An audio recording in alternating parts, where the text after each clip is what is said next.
Assalamualaikum student, this video is for class 8 अविरल पुस्तक से हिंदी 2 से चैप्टर 6 अकबरी लोटा।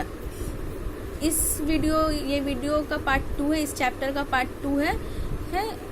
इससे पहले हम लोग पढ़ चुके थे कि किस तरह से दो मित्रों के बीच बात होती है। सो स्टूडेंट्स, इससे पहले वीडियो में हम लोग पढ़ चुके थे कि दो मित्र है और दूसरा मित्र जो पंडित झावलाल जो वो अच्छा खासा उनका चलता है, लेकिन फिर भी कभी भी वो जिंदगी में 250 रुपए एक साथ नहीं देखते हैं। तो एक दिन उनकी पत्नी उनसे 250 रुपए की मांग करती है, तो उस वक्त वो देने में असमर्थ रहते हैं। तब वो कहती है कि वो अपने भाई से ले लेगी, लेकिन उनके भाई का नाम सुन के वो तिलमिला जाते हैं। वो कहते हैं कि मैं ही दे दूंगा तुम्हें, बहुत अकड़ के साथ कहते हैं, लेकिन वो पैसे का इंतजाम कहीं से नहीं कर पाते हैं। 4-5 दिन बीतने के बाद 5वें दिन वो अपने दोस्त बिलवासी मिश्र से अब सारी घटना कहते हैं कि ऐसी बातें हैं। तब उनका मित्र कहता है उसके पास तो इतने पैसे हैं नहीं, पर वो किसी से कर्ज लेने का वो बंदोबस्त करता है। अगर मिल जाता है तो वो उसी दिन उससे मकान में मिलेगा। तो पंडित झावलाल जो है इस बात से बहुत चिंतित रहते हैं कि अगर उनका मित्र पैसा ना ला सका तो क्या होगा, उनकी पत्नी क्या करेगी उनके साथ। उसके जो हंसी होगी वो तंज वाली हंसी होगी, किसी का मजाक उड़ाने वाली हंसी होगी, उसकी साड़ी अकड़ जो है रद्द हो जाएगी। तो ये सब सोचकर उनके मन में बहुत सारी उधेड़-बुन चलती रहती है। अब आगे पढ़ेंगे कि क्या होता है। इसी उधेड़-बुन में पड़े लाला झावलाल छत पर टहल रहे थे, और इसी दुविधा में पड़कर लाला झावलाल जो है छत पर टहल रहे थे। कुछ प्यासे मालूम हुए, उनको कुछ प्यास जैसा लग रहा था। उन्होंने नौकर को आवाज दी, नौकर नहीं था, खुद उनकी पत्नी पानी लेकर आई। जब उन्होंने नौकर को आवाज दी तो नौकर उस वक्त नहीं था, तो उनकी पत्नी खुद जो है उनके लिए पानी लेकर आती है। वह पानी तो जरूर लाई, पर गिलास लाना भूल गई थी। वो पानी तो लेकर आती है लेकिन गिलास नहीं लाती है। केवल लोटे में पानी लिए वो प्रकट हुई, और वो एक लोटा में पानी लेकर आती है।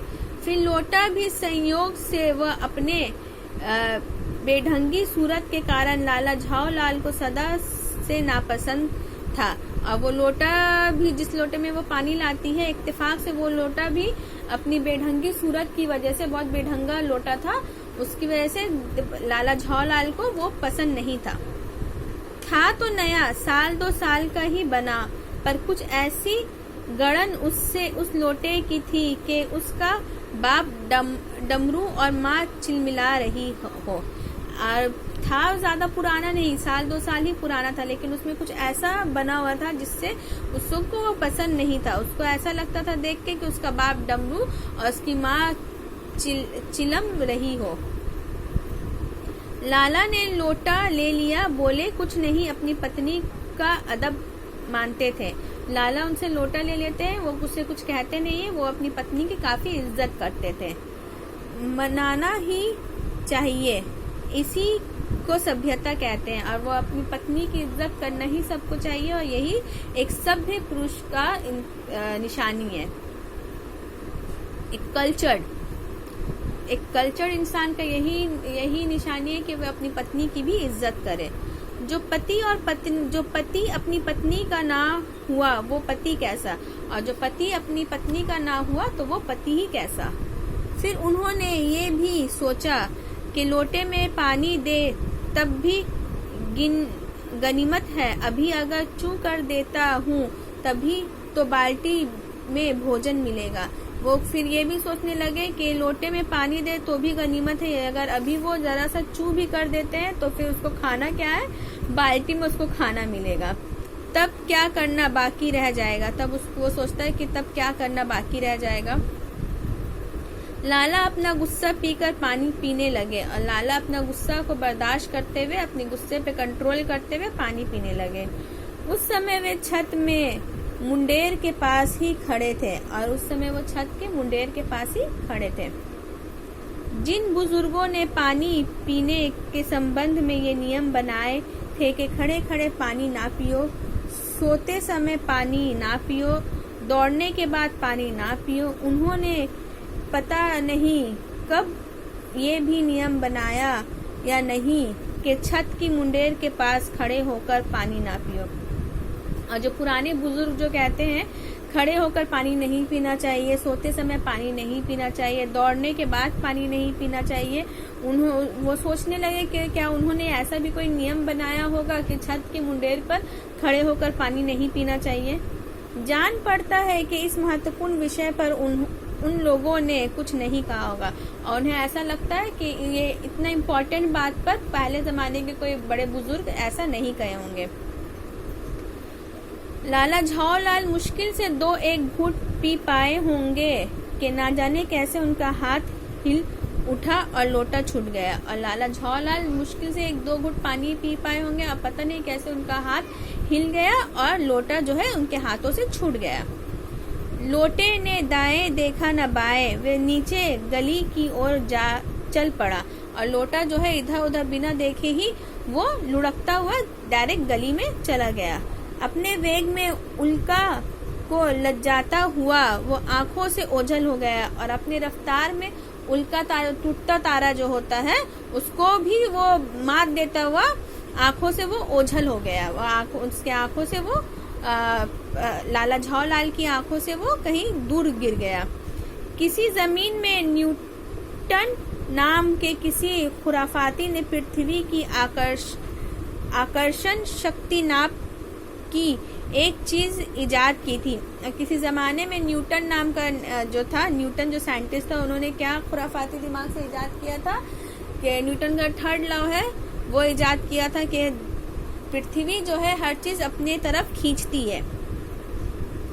कहना ना होगा कि ये सारी शक्ति इसी समय लोटे के पक्ष में थी, और ये कहने की जरूरत नहीं कि इस समय जो है सारी शक्ति जो पृथ्वी की सारी शक्ति जो थी सब लोटे के पक्ष में थी, क्योंकि वो लोटे को उनको ऐसा लग रहा था लाला झाओलाल को कि उनका जो लोटा जो है पृथ्वी अपनी ओर खींच रही है। ये चीज देखते हुए उनको उल्का तारा याद आया, न्यूटन का लॉ याद आया। तो ये सब चीज जो बहुत इंपॉर्टेंट है, छोटा छोटा पॉइंट जो है इससे शॉर्ट क्वेश्चन आ सकता है, तो ये सब चीज आप लोग अंडरलाइन करके रखिएगा। न्यूटन का नाम याद आया, उल्का तारा याद आया, ठीक है।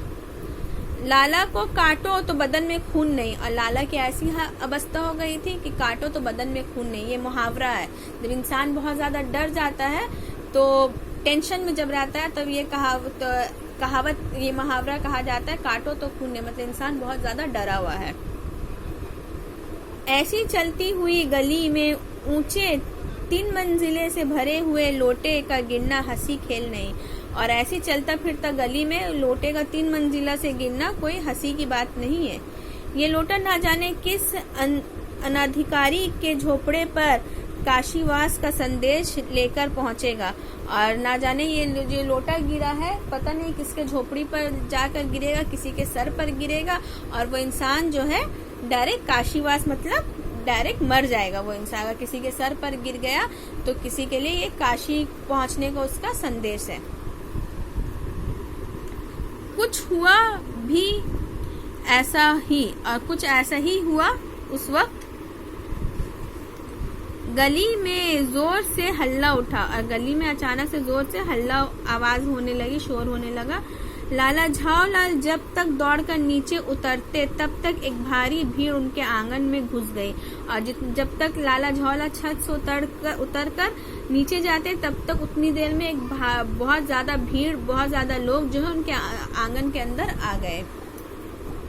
लाला झाओलाल ने देखा कि इस भीड़ में प्रधान पात्र एक अंग्रेज है जो नक्सिक से भीगा हुआ है और जो अपने एक पैर को हाथ से सहलाता हुआ दूसरे पैर पर नाच रहा है। और इस भीड़ का मेन कैरेक्टर कौन है, मेन आदमी कौन है, एक मेन कैरेक्टर कौन है, एक अंग्रेज है जो पूरा भीगा हुआ है और एक पैर को हाथ में सहला रहा है और दूसरा पैर से नाच रहा है। उसी इंसान के पैर के ऊपर ये लोटा गिरा है, एक अंग्रेज के पैर के ऊपर लोटा गिरा है और वो दर्द से इधर उधर घूम रहा है। उसी के पास अपराधी लोटे को भी देखकर लाला झाओलाल ने फौरन 2 और 2 जोड़कर स्थिति को समझ लिया और उसी अपराधी के पास वही अपराधी लोटा जो है, ये एक अपराधी लोटा इसे कहा गया, तो लाला झौलाल ने फौरन ही सब हिसाब लगा लिया कि जरूर इसी के ऊपर ही ये लोटा गिरा है। गिरने के पूर्व लोटा एक दुकान के साइबन से टकराया। और गिरने से पहले ये लोटा क्या हुआ, एक दुकान के साइबन से टकराया। वहां टकरा कर उस दुकान पर खड़े उस अंग्रेज को उसने संगोपंग स्नान कराया और फिर उसी के बूट पर आ गिरा। और उस गिरने से पहले वो एक साइबन की दुकान से टकराता हुआ वहां टकराकर उस दुकान पर वो जो आदमी था उसी दुकान पर खड़ा था, उसको उस लोटे ने पूरा स्नान करवाया, संगोपन स्नान करवाया। उसमें लोटा में जो पानी था उससे वो नहा गया और फिर उसी के बूते पर आ गया और उसी के बूट पर वो जाकर उसी के पैरों पर जाकर पहले तो वो पानी से भीगा, फिर उसके बाद उसके पैरों में जो बूट था उस पर जाकर गिर गया, जूते पर। इस वीडियो में इतना ही, नेक्स्ट वीडियो में हम लोग आगे पढ़ेंगे। ओके।